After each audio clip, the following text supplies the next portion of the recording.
All right, happy homeowner. Number 2, Wednesday. Brian Adams here at OnlyWoodFloors.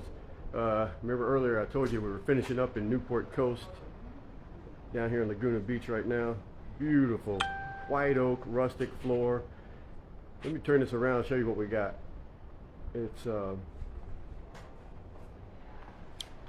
it has the yellowish amber tint. See that?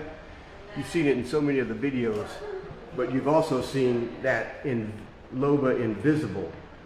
So that's probably, we're going to lean that direction. This is yellow.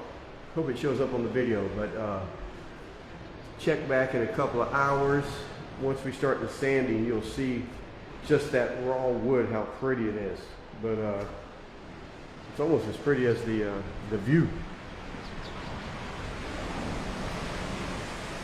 So if you're ever in Laguna, right here is Alicio Creek. That's where you want to be, like a little private beach. But we're going to be doing the steps downstairs. This yellowish tint color just doesn't do it. We've got all the steps and then downstairs. Going